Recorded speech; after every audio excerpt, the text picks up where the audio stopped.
तो money laundering के आरोपियों के लिए अच्छी खबर है, क्योंकि 11 महीने से जेल में बंद महाराष्ट्र के पूर्व गृह मंत्री अनिल देशमुख को जमानत मिल गई है। अब अनिल देशमुख को जमानत मिली तो नवाब मलिक और संजय राउत के चेहरे खिल गए होंगे, क्योंकि उनकी भी उम्मीदें जग गई होंगी। मगर कोर्ट की शर्तें सुनी और पूरा फैसला सुना तो शायद हक्के बक्के भी जरूर हो गए होंगे, क्योंकि अनिल देशमुख को जमानत देने के लिए कोर्ट ने 6 कड़ी और बड़ी शर्तें रखी हैं, और अगर पालन नहीं किया गया तो जमानत किसी भी वक्त रद्द की जा सकती है। और सबसे बड़ी बात यह है कि देशमुख को कोर्ट ने जमानत केस और दलीलों के आधार पर बिल्कुल भी नहीं दी है, बल्कि वाकई में अनिल देशमुख की जेल में हालत बहुत ज्यादा खराब हो चुकी है। अनिल देशमुख अधमरी स्थिति में आ चुके हैं, और अगर जेल में देशमुख को कुछ भी हो जाता है तो ये कानून के लिहाज से सही नहीं होगा। सिर्फ इसी वजह से कोर्ट ने उनकी मेडिकल कंडीशन को देखते हुए जमानत देने की मंजूरी दी है। तो आपको अनिल देशमुख की जमानत से जुड़ी पूरी खबर डिटेल में बताते हैं, और देशमुख के बाद मलिक और राउत की जमानत की कितनी गुंजाइश बढ़ गई है ये भी आपको बताते हैं। आप भी वीडियो को लाइक और शेयर कर अपना प्यार और सपोर्ट दिखाएं, और फिर देशमुख की जमानत पर कमेंट में अपनी बात अपनी राय जरूर रखें। चैनल के साथ जुड़कर चैनल को सब्सक्राइब कर हमारी आवाज बने। तो मनी लॉन्ड्रिंग के मामले में जेल में बंद महाराष्ट्र के पूर्व गृह मंत्री अनिल देशमुख को बॉम्बे हाई कोर्ट ने जमानत दे दी है। अनिल देशमुख पिछले साल नवंबर से जेल में बंद हैं। बॉम्बे हाई कोर्ट के जज न्यायमूर्ति एनजे जमादार ने अनिल देशमुख को जमानत देते हुए साफ साफ कहा कि 73 साल के देशमुख कई गंभीर बीमारियों से पीड़ित हैं और उन्हें इस हालत में जेल में नहीं रखा जा सकता। सामने आया कि देशमुख की स्थिति इतनी ज्यादा खराब है कि अगर उन्हें जेल में रखा गया तो उनकी जिंदगी खतरे में पड़ सकती है, कोई अनहोनी भी हो सकती है। इसीलिए कोर्ट ने उनकी बीमारियों और उनकी लगातार गिरती मेडिकल कंडीशन की वजह से उन्हें जमानत देना यानी कि जेल से बाहर निकालना स्वीकार किया है। हाँ, कोर्ट ने जमानत तो दे दी है, मगर कोर्ट ने जमानत के लिए अनिल देशमुख को कड़ी शर्तों के बीच में भी घेर लिया है। कोर्ट की शर्तें इतनी सख्त हैं कि जमानत मिलने के बावजूद अनिल देशमुख को अपने ही घर में पूरी तरह नजरबंद रहना पड़ेगा। न्यायमूर्ति जमादार ने जमानत देते हुए कहा कि अनिल देशमुख की जड़ें समाज में हैं और उनके न्याय से भागने की संभावना दूर की कौड़ी लगती है।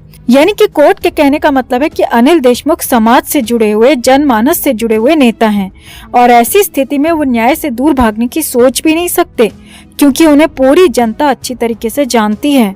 अगर उन्होंने कानून के खिलाफ कोई भी कदम उठाया तो ये उनके लिए भारी पड़ सकता है। कोर्ट ने आगे कहा, अभियोजन पक्ष की तरफ से इस बात का पूरा ध्यान रखा जाए कि सबूतों से छेड़छाड़ ना हो और गवाहों को धमकाया ना जाए। जी हाँ, कोर्ट ने साफ साफ कहा कि देशमुख किसी भी तरीके के सबूतों से छेड़छाड़ ना करें और ना ही गवाहों को धमकाएं, क्योंकि अक्सर जमानत मिलने के बाद में आरोपी ऐसी हरकतें करते हैं। इसीलिए कोर्ट ने पहली शर्त यही रखी है कि सबूतों से ना तो छेड़छाड़ होगी और ना ही गवाहों पर किसी भी तरह का दबाव बनाया जाएगा। आगे देखिए, कोर्ट ने अनिल देशमुख को 2 महीने तक हर सोमवार और इसके बाद अगले 4 महीने तक हर दूसरे सोमवार को सुबह 10 से 12 के बीच ईडी दफ्तर के सामने पेश होने के लिए कहा है। जी हाँ, यानी कि अनिल देशमुख को 2 महीने तक प्रत्येक सोमवार को ईडी दफ्तर में पेश होना होगा और अगले 4 महीने तक हर दूसरे सोमवार को ईडी दफ्तर में हाजिरी देनी होगी, और वो भी फिक्स टाइम के बीच। बॉम्बे हाईकोर्ट ने ये भी कहा कि अनिल देशमुख को मनी लॉन्ड्रिंग एक्ट से संबंधित मामले में हर तारीख पर कोर्ट में पेश होना ही पड़ेगा। अनिल देशमुख को अपना पासपोर्ट कोर्ट में सरेंडर करना होगा और वो मुकदमे की सुनवाई होने तक मुंबई में ही रहेंगे। कोर्ट ने साफ साफ शब्दों में कहा कि वो बिना अनुमति के मुंबई शहर से बाहर नहीं जा सकते। अनिल देशमुख किसी भी गतिविधि में किसी भी तरह से शामिल नहीं होंगे जिसके लिए उनके खिलाफ मुकदमा चल रहा है। आगे देखिए, कोर्ट ने यह भी कहा कि अनिल देशमुख इसी मामले के सह आरोपी या उन गतिविधियों में प्रत्यक्ष या अप्रत्यक्ष रूप से शामिल किसी भी व्यक्ति से कम्युनिकेशन की कोशिश नहीं करेंगे, ना ही फोन के जरिए, ना ही मैसेज के जरिए और ना ही मिलकर। यानी कि अनिल देशमुख को इस केस से जुड़े किसी भी आरोपी की किसी भी गतिविधि में शामिल होने की अनुमति कोर्ट की तरफ से नहीं दी गई है। वहीं कोर्ट ने साफ साफ कहा है कि अनिल देशमुख को ये सुनिश्चित करना होगा कि उनकी वजह से ट्रायल में किसी भी तरह की देरी ना हो, सबूतों के साथ छेड़छाड़ या गवाहों को प्रभावित करने की कोशिश बिल्कुल भी ना हो। अगर इनमें से कोई भी शिकायत मिलती है तो कोर्ट अनिल देशमुख की जमानत को तुरंत रद्द कर देगा। इसके अलावा कोर्ट ने कहा कि अनिल देशमुख को हर मामले में दोषी नहीं ठहराया जा सकता। कोर्ट ने कहा अनअकाउंटेंट संपत्ति टैक्स वायलेशन के लिए कार्रवाई योग्य हो सकती है, लेकिन उसे तब तक अपराध की आय नहीं कहा जा सकता जब तक कि अपराध सिद्ध न हो जाए। यानी कि कोर्ट का कहना है कि जितने भी आरोप अनिल देशमुख पर लगे हैं उन सभी मामलों में अनिल देशमुख को दोषी नहीं ठहराया जा सकता जब तक कि ट्रायल शुरू न हो जाए और अपराध सिद्ध न हो जाए।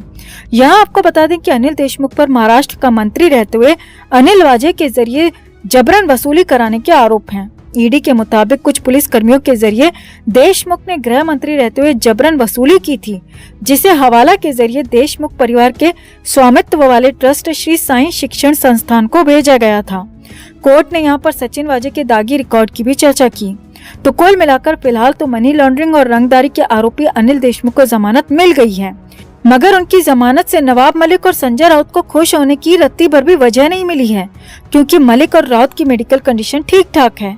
मलिक ने तो कई महीनों तक प्राइवेट अस्पताल में इलाज के नाम पर खूब मजे लिए हैं और राउत तो एकदम फिट नजर आते हैं, क्योंकि कोर्ट ने अपने फैसले में साफ साफ कहा है कि जमानत की वजह सिर्फ अनिल देशमुख का बीमारियों से ग्रसित होना है। अब कोर्ट किसी को जेल में मरने के लिए तो नहीं छोड़ सकती और इसीलिए देशमुख को जमानत मिली है। तो देशमुख को जमानत के बाद क्या राउत और मलिक को भी जमानत मिलने की संभावना बढ़ सकती है, या देशमुख की जमानत से इन दोनों के केस पर किसी भी तरह का फर्क नहीं पड़ेगा? आपकी क्या राय है? कमेंट में इसे लेकर आप भी अपनी राय जरूर रखें और वीडियो को लाइक और शेयर कर अपना प्यार और सपोर्ट भी जरूर दिखाएं। तो सुप्रिया सुले से तो आप सभी वाकिफ होंगे दोस्तों। महाराष्ट्र की सियासत में ही नहीं बल्कि देश की राजनीति में भी सुप्रिया बड़ी नेता हैं। सुप्रिया सुले महाराष्ट्र की जानी मानी राजनेता हैं। वर्तमान में वो राष्ट्रवादी कांग्रेस पार्टी की नेता और बारामती से सांसद हैं। सुप्रिया सुले बारामती से 2009 से ही सांसद हैं। वो एनसीपी के अध्यक्ष शरद पवार की बेटी हैं। सुप्रिया सुले सांसद में अपनी बात बेबाकी से रखती हैं और सोशल मीडिया पर भी काफी एक्टिव रहती हैं। मगर अभी तक सुप्रिया सुले ने एक बार भी संजय राउत की गिरफ्तारी पर कुछ भी नहीं कहा था, किसी तरह का बयान नहीं दिया था। मगर अब पहली बार सुप्रिया का संजय राउत की गिरफ्तारी ही नहीं बल्कि लगातार बढ़ रही जेल टर्म पर भी गुस्सा फूट पड़ा है। दरअसल बारामती में एक कार्यक्रम के दौरान मंच से सुप्रिया सुले ने अपनी भड़ास बीजेपी सरकार पर निकाली और कहा कि मोदी और शाह मिलकर देश को बर्बाद कर रहे हैं और ये चाहते हैं कि इनके अलावा देश में कोई नेता ही ना बचे। ये विपक्ष को पूरी तरह खत्म कर देना चाहते हैं और तानाशाही करना चाहते हैं।